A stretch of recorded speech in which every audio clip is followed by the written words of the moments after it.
नमस्कार। Rajasthan current affairs की इस क्लास में आपका स्वागत है। मैं हूं आपके साथ विपिन कुमार शर्मा। इस क्लास में हम डिस्कस करते हैं एक तो राजस्थान के हर दिन की समसामयिकी, जिसमें हमने मुख्य आधार बना है राजस्थान सरकार का जो DIPR यानी कि सूचना एवं जनसंपर्क विभाग है, इसकी वेबसाइट को। और इसी से ही जारी की जाती है एक डेली सुजस पत्रिका, उसी का एक पार्ट है सुजस ई बुलेटिन। अब एक तरफ तो डेली के लिए ई बुलेटिन जारी की जाती है और एक इसकी मासिक पत्रिका भी जारी होती है सुजस की। इन सबको आधार बनाते हुए प्लस राजस्थान में हर दिन जो दैनिक समाचार पत्र आते हैं, जो यहाँ के प्रमुख न्यूज़पेपर हैं, उनको भी आधार बनाते हुए हमने इसमें शामिल किया है। अब करते हैं शुरुआत आज की क्लास। सबसे पहली जानकारी है कि विद्यालयों का गुणवत्तापूर्ण निर्माण और मरम्मत कार्य सर्वोच्च प्राथमिकता, जवाबदेही तय हो। ऐसा कहा किसने? मुख्यमंत्री भजनलाल शर्मा ने। इन्होंने एक बैठक ली अभी, एक उच्च स्तरीय बैठक। अब जिसकी अध्यक्षता मुख्यमंत्री ने की हो तो जाहिर सी बात है वो उच्च स्तरीय बैठक ही होगी। और इस बैठक में स्कूली शिक्षा, उच्च शिक्षा, तकनीकी शिक्षा और संस्कृत शिक्षा, इनकी बजट घोषणाओं पर आगे फैसला लिया। कि बजट में घोषणा तो कर दी है कि ये अब आगे कुछ काम किए जाएंगे। अब उनकी समीक्षा की गई है कि कौन से काम कहां तक पहुंचे या किन कामों में क्या रुकावट आ रही है, क्या किसी में और ज्यादा पैसे की जरूरत है या प्रशासनिक स्तर पर कोई कमी है। इन सब चीजों को लेकर एक उच्च स्तरीय बैठक की गई। अब यहाँ मुख्यमंत्री ने कुछ बातें भी कही हैं, जैसे कि उन्होंने बताया है कि विद्यार्थी हमारे देश के सुनहरे भविष्य है और उनकी सुरक्षा राज्य सरकार की सर्वोच्च प्राथमिकता है। ऐसी कुछ सामान्य बातें हैं। अब इसमें कुछ और भी बातें निकल के आई, जैसे कि मुख्यमंत्री ने कहा कि मुख्यमंत्री कार्यालय पर स्कूली शिक्षा, उच्च शिक्षा, तकनीकी शिक्षा और संस्कृत शिक्षा विभाग की कुछ बजट घोषणाओं की समीक्षा की गई है। अब इस दौरान क्या क्या हुआ है, यहाँ काम कौन कौन से होने चाहिए, उनको लेकर यहाँ जानकारी दी गई है। जैसे कि कहा गया, विद्यार्थियों की संख्या के अनुरूप आधारभूत संरचनाओं का हो विस्तार। कि जिस विद्यालय में या किसी कॉलेज में विद्यार्थियों की संख्या के अनुपात में ही वहाँ जो इंफ्रास्ट्रक्चर है यानी कि आधारभूत संरचना है उनका विकास हो। इंफ्रास्ट्रक्चर का मतलब क्या हुआ, जैसे कि विद्यालय में कितने कमरे होने चाहिए या टॉयलेट्स वगैरह कितने कितने होने चाहिए या पीने के पानी की सुविधाएं, इस तरह की चीजें। विद्यालय में कमरों में पंखे, लाइट्स वगैरह, ये सब उसी आधार पर हो कि जैसी विद्यार्थियों की वहाँ संख्या है। शैक्षणिक भवनों के मरम्मत संबंधी कार्य। अभी आपको पता होगा राजस्थान के झालावाड़ में एक दुखद घटना हुई, विद्यालय की छत गिर गई, कई सारे बच्चों की वहां दुखद मृत्यु हो गई। अब ऐसी घटनाएं दोबारा ना हो, इसके लिए क्या किया गया कि शैक्षणिक भवनों के मरम्मत संबंधी कार्यों के लिए क्षेत्रीय विकास योजना, कौन कौन सी? एक है डांग क्षेत्रीय विकास योजना, मगरा क्षेत्रीय विकास योजना और मेवाड़ क्षेत्रीय विकास योजनाओं के तहत जो राशि की गई है, अनुमति दी गई है, उसकी 20% राशि का प्राथमिकता से उपयोग करने का निर्देश दिया गया है। किन कामों के लिए? भवन निर्माण संबंधी काम के लिए।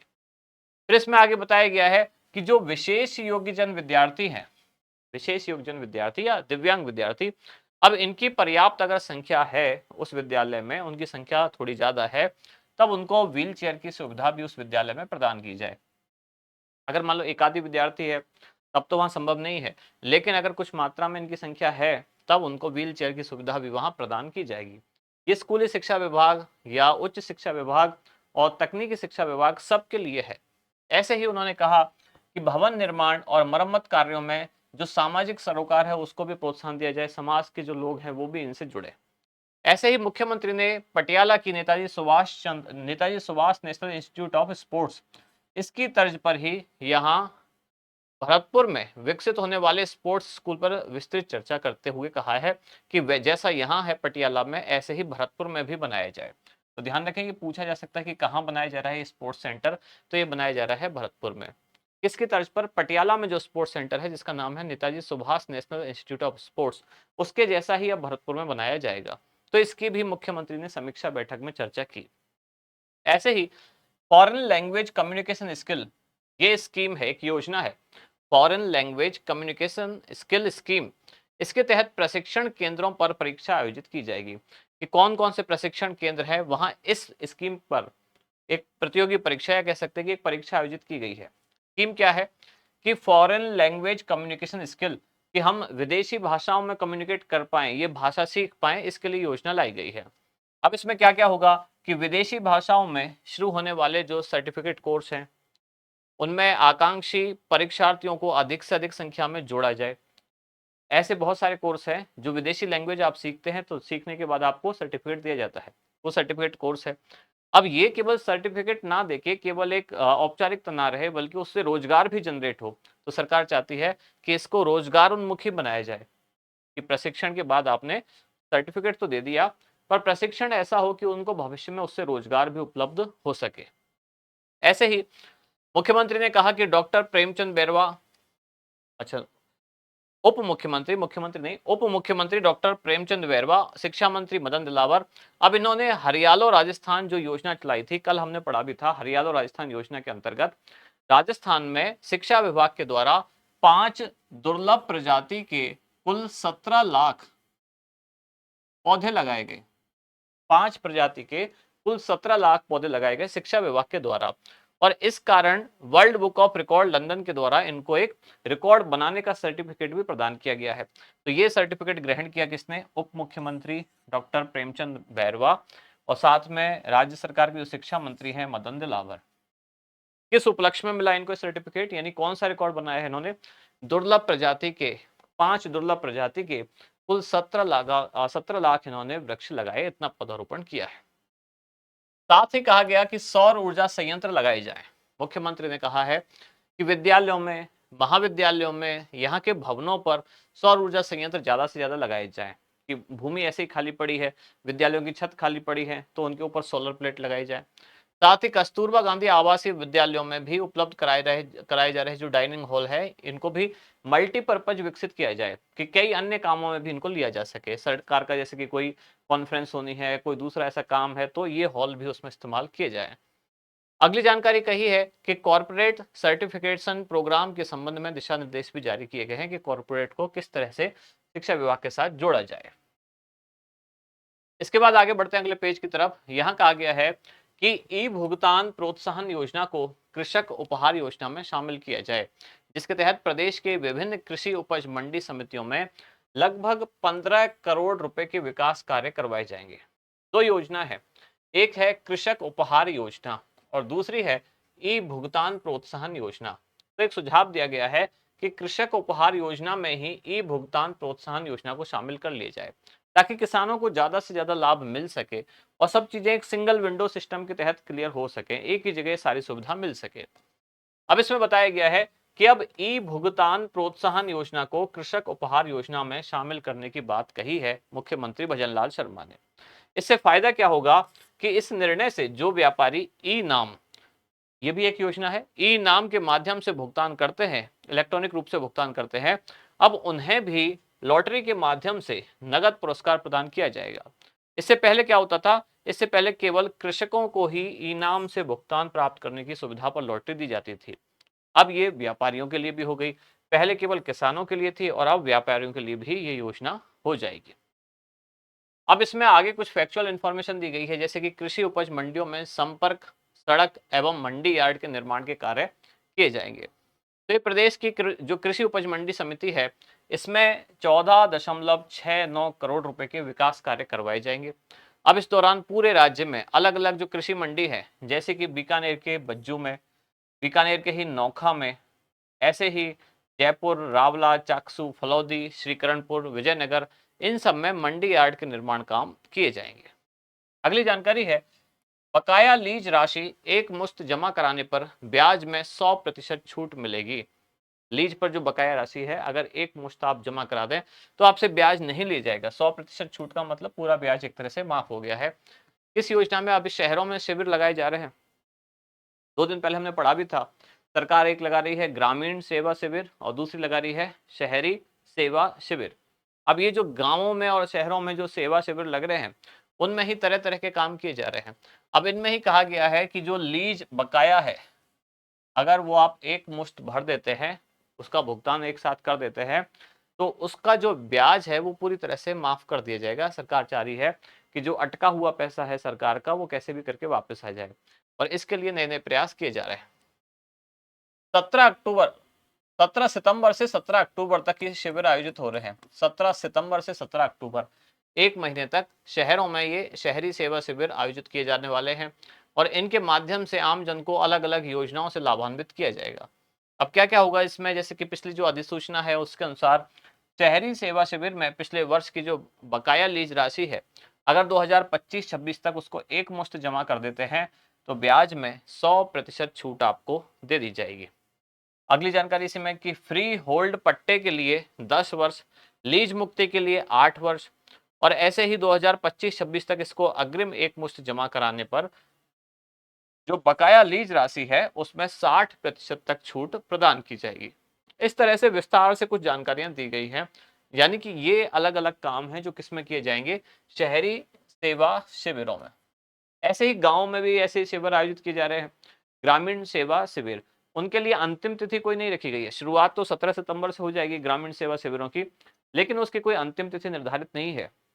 अंतिम तिथि यही है कि जब तक कि हर ग्राम पंचायत में शिविर का आयोजन ना हो जाए तब तक वो शिविर जारी रहेंगे। अगली जानकारी यहाँ है, जनगणना 2027 राज्य स्तरीय समन्वय समिति की प्रथम बैठक संपन्न हुई और इसमें गांव और तहसील स्तर पर सटीक डेटा योजनाओं का आधार बनेगा, इसके बारे में जानकारी दी गई है, जिसमें डिजिटल स्वरूप में इस बार जनगणना होगी। पुरानी जनगणना जैसे हुई, मान लो कि रजिस्टर में सारे आंकड़े लिखे जा रहे हैं पेपर से, पेन से, अब हो सकता है कि इस बार टैबलेट देकर और सब में वो जानकारी डिजिटली अपलोड किए जाए। अब कैसे होगी ये, पूर्णतः डिजिटल स्वरूप में होगी, जिसमें तहसील और गांव स्तर का डेटा सटीक रूप से संकलित किया जाएगा। जो राजस्थान के मुख्य सचिव हैं श्री सुधांश पंत, उन्होंने कहा कि केंद्र सरकार के निर्देश के अनुसार सभी विभाग यह सुनिश्चित करें कि जनगणना प्रक्रिया के दौरान किसी भी प्रशासनिक इकाई की सीमाओं में परिवर्तन नहीं किया जाएगा। ऐसा ना हो कि जब जनगणना चल रही है तब नए जिले बन जाए या नई तहसील बन जाए। अब एक बार जो बन गए वो रहे और जनगणना होने के बाद हो अगर कोई परिवर्तन, बीच में ना हो, वरना आंकड़े इधर उधर हो जाएंगे। और इसके बाद 1 जनवरी 2026 से मार्च 2027 तक किसी भी प्रकार का इसमें कोई परिवर्तन ना किए जाए। क्यों? क्योंकि फिर वरना सारे आंकड़े इधर उधर हो जाएंगे कि कौन सा किस जिले में गिना जाएगा, किस कस्बे में, किस तहसील में। तो कम से कम 1 जनवरी 2026 से मार्च 2027 तक किसी भी प्रशासनिक इकाई में कोई परिवर्तन नहीं किया जाएगा। इसमें बताया गया है आगे कि पहले चरण में मकान का सूचीकरण, मकानों की गणना के काम होगा। फिर मई जून के माह में इसके संबंध में जो नोडल विभाग है उसको जानकारी दे दी जाएगी। फिर इसके आगे मई जून, जब राजस्थान में तेज गर्मी पड़ती है, इसको देखते हुए कुछ प्राथमिक दवाइयों के किट भी जनगणना प्रगणक जो हैं, जो सुपरवाइजर हैं या जनगणना कर रहे हैं, उनको भी स्वास्थ्य विभाग के साथ मॉनिटर करके और ये चीजें उनको वितरित की जाएगी। अब अगली जानकारी, प्रोफेसर रेणु जोशी, इनको मिला excellence award. SS Jain Subodh जो पीजी महाविद्यालय है जयपुर का, इसकी प्राचार्य हैं प्रोफेसर रेणु जोशी। इनको शिक्षा क्षेत्र में उत्कृष्ट काम के लिए, शिक्षा के क्षेत्र में अच्छा काम करने के लिए अवार्ड प्रदान किया गया। किसने दिया ये अवार्ड? तो उन्हें रघु सिन्हा, माला माथुर चैरिटेबल ट्रस्ट के जो सुधीर माथुर हैं, उनके साथ सिंपली जयपुर और थार सर्वोदय संस्थान के अंशु हर्ष और सोमेंद्र हर्ष के द्वारा ये अवार्ड दिया गया है। ये अवार्ड जो दिया गया किस क्षेत्र में दिया गया है, तो आपको क्षेत्र याद रखना है, शिक्षा के क्षेत्र में बेहतर काम करने के लिए एसएस जैन सुबोध कॉलेज जो पीजी कॉलेज है, इसकी प्राचार्य हैं प्रोफेसर रेणु जोशी, इनको ये अवार्ड दिया गया है। अब इसमें जवाहर कला केंद्र में कार्यक्रम का आयोजन किया गया, जिसमें प्रिंसिपल्स एंड टीचर्स अवार्ड 2025 के तहत देश भर के कुल 164 शिक्षकों को सम्मानित किया गया, जिसमें सुबोध जो कॉलेज है उनकी प्राचार्य रेणु जोशी को अवार्ड दिया गया। अगली जानकारी, राज्य स्तरीय हिंदी दिवस समारोह आयोजित किया गया, जिसमें 10 लेखक और 342 विद्यार्थी सम्मानित किए गए। पब्लिक लाइब्रेरी की किताबों का डिजिटलीकरण, 22 लाख में से 13 लाख पुस्तकों की डाटा एंट्री इस दौरान पूरी की गई। अब ये जो कार्यक्रम हुआ है जिसमें 10 लेखकों को और 342 विद्यार्थियों को सम्मानित किया गया। विद्यार्थियों के बारे में तो हम पहले भी पढ़ चुके हैं कि हिंदी में जो 100% अंक लाए हैं माध्यमिक या उच्च माध्यमिक परीक्षा में, यानी कि 10वीं और 12वीं क्लास में, उनको ये अवार्ड दिया गया है। लेकिन लेखकों को भी मिला है और ऐसे लेखकों की संख्या है 10। अब किस किस लेखक को किस पुस्तक के लिए सम्मान प्राप्त हुआ है, यहां वो जानकारी दी गई है। किस विधा में मिला है, ये सूची में है। लेखक का नाम क्या है, ये सूची में है। और पुस्तक कौन सी है वो इस सूची में बताई गई है। जैसे कि विधा है हिंदी साहित्य कथा, इस विधा में लेखक डॉक्टर कृष्ण कुमार कुमावत और इनकी पुस्तक जो है वो है उपन्यास लक्ष्य, जिसके लिए इनको अवार्ड दिया गया है। दूसरी विधा है हिंदी साहित्य कथेतर, यानी कि कथा के अलावा दूसरी विधा। इसमें लेखक है मूलचंद बोहरा, इनको ये सम्मान दिया गया और इनकी पुस्तक का नाम है शैक्षिक निबंध संग्रह। समझ गए ना, ये निबंध का संग्रह है और आगे लिखा हुआ है पुस्तक का नाम, समझ गए ना, ये उपन्यास है, नाम है लक्ष्य। ऐसे ही अगली विधा संविधान एवं विधि, इस पर पुस्तक लिखी है, लेखक हैं डॉक्टर अनुपम चतुर्वेदी और डॉक्टर दीप्ति चतुर्वेदी, और इनके द्वारा ये संयुक्त पुस्तक है जो कि भारतीय राजनीतिक व्यवस्था, वैज्ञानिक विचार, द्वीपों के बीच सामाजिक काव्य, पुलों का निर्माण, इन सब के लिए ये अवार्ड दिया गया है। भारतीय राजनीतिक व्यवस्था इनके लिए है, सॉरी अगली जो बात है ये इसके लिए है। विज्ञान तकनीक एवं अभियांत्रिकी जो विधा है, इसके लिए लेखक पूर्णेंद्र घोष को दिया गया, जिसमें वैज्ञानिक विचार, द्वीपों के बीच सामाजिक काव्य, ये इस पुस्तक के लिए इनको दिया गया है। इसके बाद अगली विधा चिकित्सा विज्ञान एवं स्वास्थ्य है। इसमें अवार्ड मिला डॉक्टर हिमांशु भाटिया को, ये लेखक का नाम है। पुस्तक का नाम है सेरेब्रल पॉलिसी, व्यथा, कथा एवं कानून।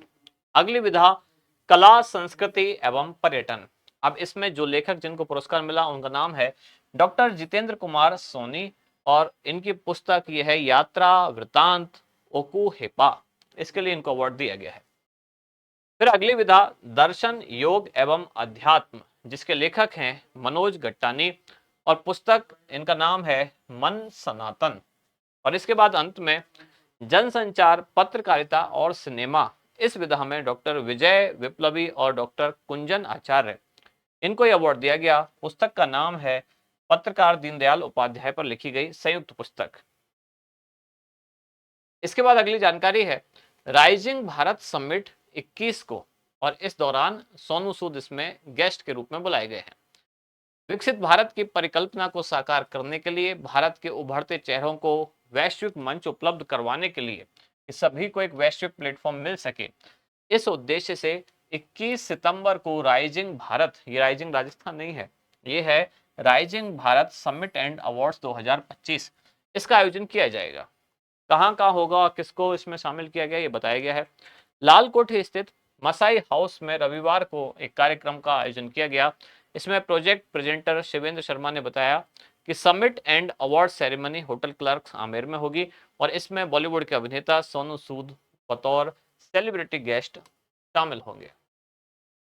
फिर इसके बाद अगली जानकारी, राजस्थान की मोनिका करेंगी भारत का प्रतिनिधित्व। किसमें प्रतिनिधित्व करेंगे आखिर आज ये देखते हैं यहाँ कि जोधपुर की है पहले तो मोनिका, जो नवंबर इटली में होने वाली मिस, मिस्टर या मिसेज डेफ इंटरनेशनल प्रतियोगिता में भारत का प्रतिनिधित्व करेंगी।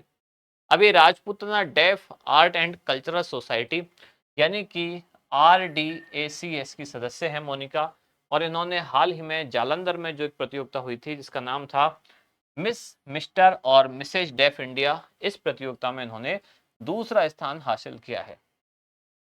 अगर राजस्थान की कोई महिला वैश्विक स्तर पर देश का प्रतिनिधित्व करती है या राष्ट्रीय स्तर पर हमारे राज्य का प्रतिनिधित्व करती है तो एग्जाम में सवाल पूछा जाता है, तो इस जानकारी को ध्यान से पढ़ना। मोनिका जो कि जोधपुर से हैं और इन्होंने अब भारत का ये प्रतिनिधित्व करेंगी कब, इटली में आयोजित होने वाली मिस, मिस्टर या मिसेज डेफ प्रतियोगिता में। और इससे पहले भी जालंधर में जब राष्ट्रीय स्तर पर प्रतियोगिता हुई थी तो इसमें इन्होंने दूसरा स्थान हासिल किया था।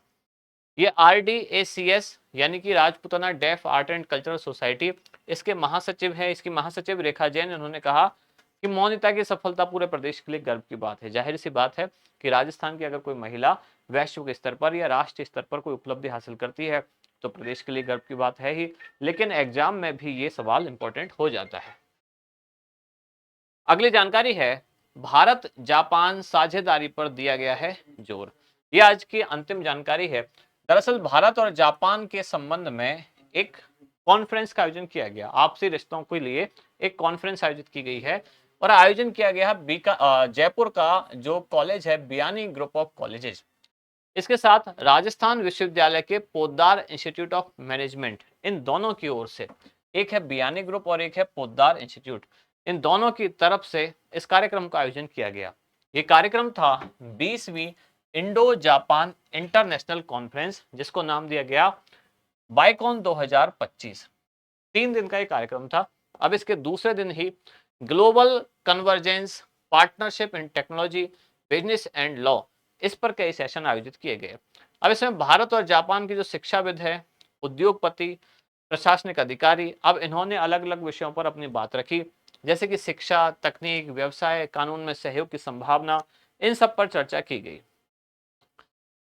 इसके साथ ही जय 2050 मिशन, इसकी भी घोषणा की गई। किसने घोषणा की? डॉक्टर मनीष बियानी। अब इन्होंने कहा कि भारत के युवा जापान के लिए महत्वपूर्ण है। अब इस दौरान भाषा, संस्कृति, तकनीकी कौशल, इन माध्यमों से दोनों देशों के बीच एक पुल बनाया जाएगा, यानी कि आपस में संपर्क बहुत ज्यादा बढ़ाने की कोशिश की जाएगी। मुख्य अतिथि रहे आईएएस डॉक्टर नवीन जैन। इन्होंने आर्टिफिशियल इंटेलिजेंस पर आधारित ऑडिटिंग और शिक्षा में नेतृत्व क्षमता पर जोर दिया। यानी हमारे काम की जानकारी पूरी में से ये है कि 20वीं इंडो जापान इंटरनेशनल कॉन्फ्रेंस कब और कहां आयोजित की गई है, कौन इसका आयोजक रहा। इसका नाम था बाइकॉन 2025। इसका आयोजक थे दो, एक है बियानी ग्रुप ऑफ कॉलेजेस और दूसरा है पोद्दार इंस्टीट्यूट ऑफ मैनेजमेंट। उद्देश्य क्या है? भारत और जापान के रिश्तों में और ज्यादा सुधार लाना। तो ये थी आज की अंतिम जानकारी। हमें उम्मीद है ये जानकारी आपको पसंद आई है। आज की क्लास यहीं तक रखते हैं, कल मिलते हैं अगले न्यूज के साथ अगली क्लास में। धन्यवाद।